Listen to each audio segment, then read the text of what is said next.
Hello दोस्तों, Dalip Hindi short and classes में आपका हार्दिक स्वागत है। दोस्तों, आज की डिक्टेशन दैनिक जागरण की संपादकीय डिक्टेशन है। डिक्टेशन की गति 100 शब्द प्रति मिनट होगी। डिक्टेशन स्टार्ट करते हैं 5 सेकंड बाद।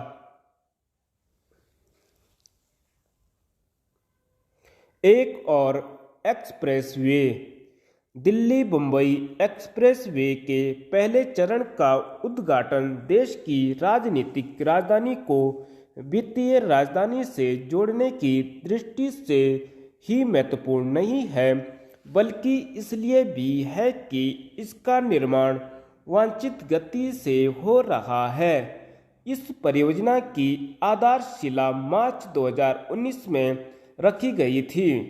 आशा की जाती है कि अगले कुछ महीनों में यह परियोजना पूरी हो जाएगी और इसी के साथ 12 घंटे के अंदर दिल्ली से बम्बई पहुंचने का सपना पूरा हो जाएगा। यह एक बड़ी उपलब्धि होगी, न केवल आवागमन बल्कि परिवहन की दृष्टि से भी। यह परियोजना को पंख लगाने का काम करने के साथ लाखों लोगों को सहूलियत देगी। इसके अतिरिक्त यह रोजगार के अवसरों को पैदा करने के साथ अर्थव्यवस्था को गति देने का भी काम करेगी। राजमार्ग और एक्सप्रेसवे देश के विकास की धमनियां हैं। पिछले कुछ वर्षों में राजमार्ग और एक्सप्रेसवे जिस तेजी से विकसित हुए हैं, वे केवल विकास की रफ्तार बढ़ाने का ही काम कर रहे हैं, बल्कि इस प्रश्न का उत्तर भी दे रहे हैं कि आखिर विकास के मोर्चे पर हो क्या रहा है। अब इसके लिए सरकार को दावा करने की आवश्यकता नहीं कि वह आधारभूत ढांचे का विकास तेजी से कर रही है, क्योंकि देश के विभिन्न हिस्सों में यह ढांचा आकार लेता हुआ दिखाई दे रहा है। आधारभूत ढांचे के रूप में केवल राजमार्ग और एक्सप्रेस वे ही निर्मित नहीं हो रहे हैं, बल्कि रेलवे नेटवर्क और हवाई अड्डों का भी निर्माण हो रहा है।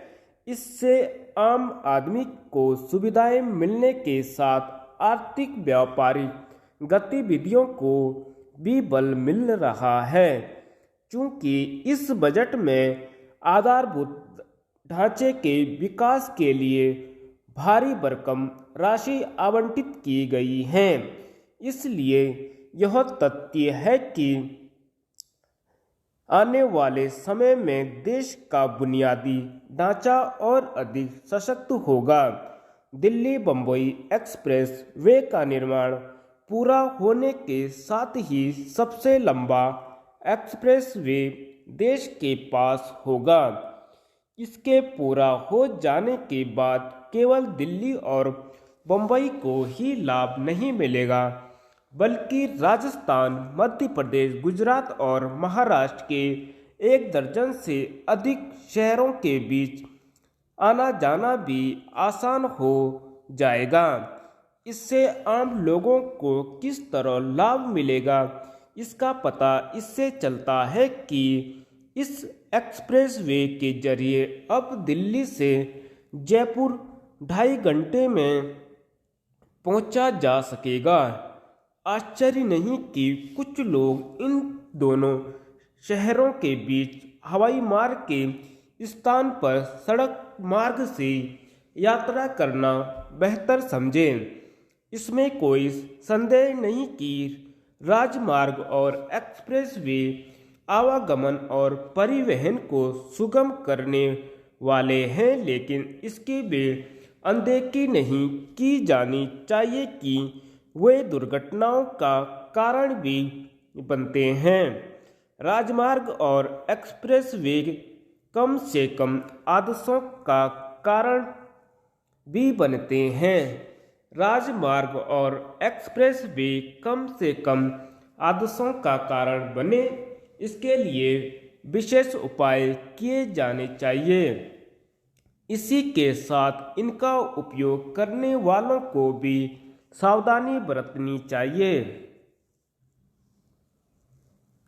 चार धाम यात्रा।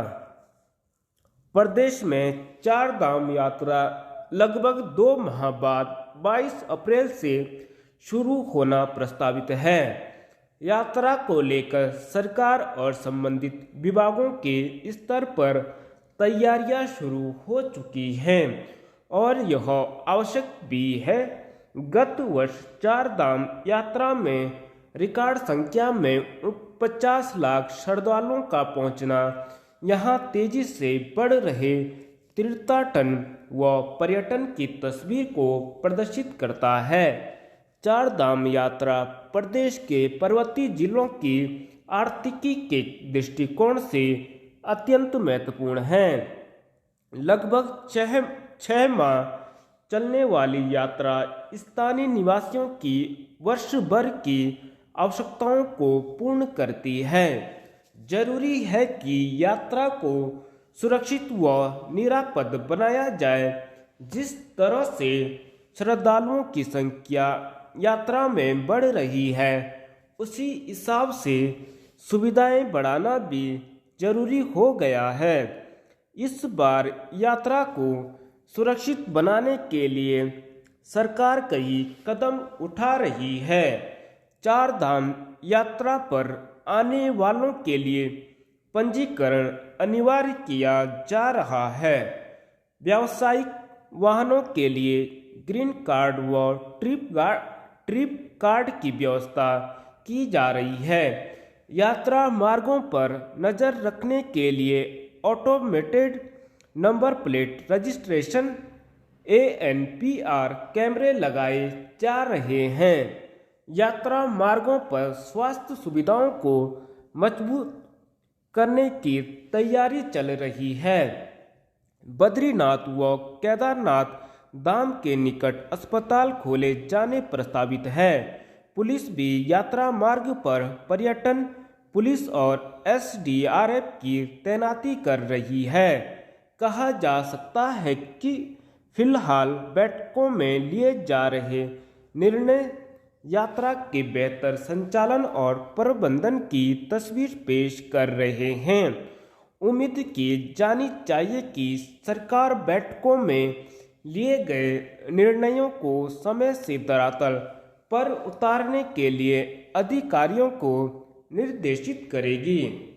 विशेष रूप से स्वास्थ्य सेवाओं को और बेहतर करने की दिशा में कदम उठाए जाएं ताकि मैदानी क्षेत्रों में उच्च पर्वतीय क्षेत्रों में पहुंचने वाले तीर्थ यात्रियों के स्वास्थ्य पर नज़र रखी जा सके। धन्यवाद।